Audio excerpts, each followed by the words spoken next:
De la neige, du soleil et des clients, une situation a priori banale pour une station de ski en cette saison. Mais en Suisse, c'est une performance depuis la flambée brutale du franc suisse face à l'euro. Le résultat de la décision de la Banque centrale suisse de ne plus intervenir sur les marchés pour maintenir la parité de sa devise à 1 franc 20 contre 1 euro. Une situation qui frappe l'industrie touristique suisse au profit de ses concurrents de la zone euro, moitié moins chère. La petite station familiale de Grachen a trouvé la parade. Le secteur du tourisme, il est tout de suite très touché parce qu'on est considéré comme un secteur d'exportation, mais on produit en Suisse, on ne peut pas déplacer la production, etc. vers dans un autre endroit. Et nous, on a fait une offre pour nos clients, surtout les clients qui viennent de l'étranger, ça veut dire de l'Allemagne, de la France, des Pays-Bas, de la Belgique. Et on a introduit un taux fixe d'euros de 1,35.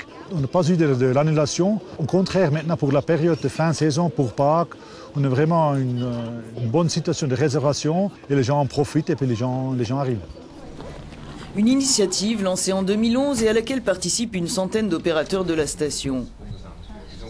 Moyennant un paiement en euros et en cash, les clients de Grachen bénéficient de tarifs avantageux.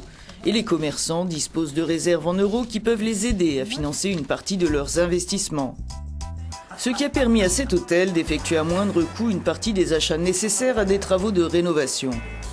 Moyennant une offre de qualité, ajoutée au taux avantageux, la clientèle de la zone euro ne s'est pas désistée, explique le directeur de l'hôtel. Et le paiement en espèces a d'autres avantages. Dans le temps de Internet et aussi des réservations online, on a aussi toujours des frais. Et on parle des frais sur les portals online aussi du 15 au 20%. Alors maintenant, il faut penser, si vous avez l'euro cash, on n'a pas les commissions des cartes de crédit, on n'a pas d'autres commissions, l'argent elle est directement in-house. La hausse brutale du franc suisse après la décision de la Banque centrale le 15 janvier dernier n'en affecte pas moins l'économie du pays. Particulièrement touchées, les entreprises exportatrices et leurs sous-traitants, qui représentent la moitié du PIB du pays. Ce fabricant d'appareils de mesure de température et de pression exporte 90% de sa production. Donc on a eu un premier impact immédiat, c'était sur les factures ouvertes dont les fournisseurs avaient été payés avant le 15 janvier et qu'on encaisse seulement maintenant. Donc là, vous avez déjà une perte immédiate de 20%.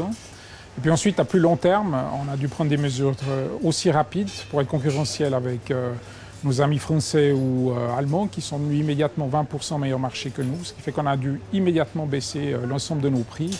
Donc absorber en fait des chocs de cette sorte, ça nous met 2-3 ans. Donc ça va être très compliqué pour nous d'assumer en fait cette décision de la Banque nationale.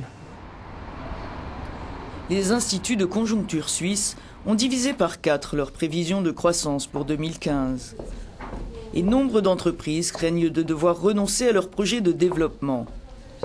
Les entreprises, elles n'ont qu'une solution aujourd'hui pour rester compétitives, c'est faire une analyse de leurs coûts au complet. Ça va aussi bien de l'énergie, à savoir si on ne peut pas avoir des sous-traitants qui sont par exemple dans la zone euro, ou encore de diminuer des processus, d'améliorer les processus pour diminuer les coûts.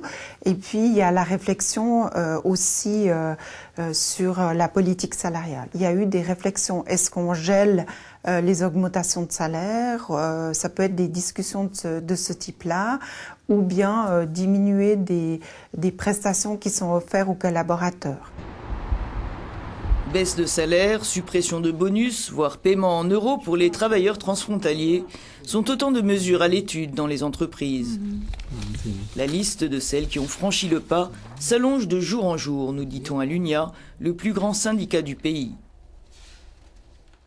Il y a davantage d'entreprises qui font extrêmement de pression sur les salariés. Ils veulent baisser les salaires, payer des salaires en euros ou augmenter les horaires de travail. C'est pas juste de faire payer cette situation aux salariés, c'est pas la solution. Au contraire, ça va augmenter la difficulté économique, ça va baisser la demande interne et ça va produire davantage de problèmes. Une demande interne menacée de surcroît par le tourisme d'achat dans les zones frontalières de la Suisse. Le commerce de détail et la grande distribution multiplient les opérations promotionnelles. Les gains réalisés sur l'achat de produits importés de la zone euro sont répercutés sur les prix. Ce grand distributeur suisse de voitures a vu ses magasins désertés de la clientèle particulière en début d'année et les commandes de flottes d'entreprises ont été suspendues. Ses fournisseurs ont concédé à des rabais conséquents. Le bonus appelé Swiss Netto de 15% fonctionne, mais nous en avions bien besoin. Nous avons bon espoir de rattraper le manque à gagner, mais il est clair que pour chaque unité que nous vendons, nous faisons 15% de chiffre d'affaires en moins. Et il faudra compenser cela en faisant davantage de ventes. L'appréciation de la devise suisse face à l'euro et au dollar a également semé un vent de panique dans les banques privées et de gestion de fortune, offrant leurs services à une clientèle étrangère. La plus importante d'entre elles a déjà annoncé le licenciement de 200 personnes. Le directeur de l'association de banques privées suisses relativise pourtant. Les banques privées sont des entreprises exportatrices. Donc il y a un impact clair parce que leur base de coûts se trouve en Suisse et leurs revenus se trouvent en partie en monnaies étrangères. Alors c'est une discipline très dure pour toute une économie de devoir se faire à une monnaie très forte, mais c'est une discipline salutaire parce qu'on se spécialise dans les activités à plus forte valeur ajoutée. Les marchés de niche, l'une des clés de la prospérité helvétique. Cette marque de montres haut de gamme mise sur des siècles de savoir-faire. L'absence de concurrence étrangère sur le créneau des montres suisses de luxe limite les pertes, souligne son président. C'est de l'éternité dans une boîte. C'est ce qu'on appelle l'héritage culturel. Et l'héritage culturel ne meurt jamais. Quant aux produits plus concurrencés dans la zone euro, cette figure de l'horlogerie suisse se veut optimiste. À la conception d'un mouvement de montre. Les Suisses sont condamnés à toujours améliorer leurs produits, à toujours innover et à être créatifs, et à toujours chercher la meilleure structure, organisation pour avoir le prix le plus rentable. Donc dans toute défaite, il y a déjà le virus, la bactérie du prochain succès, et c'est à elle qu'il faut s'accrocher afin qu'elle vous monte vers le prochain succès.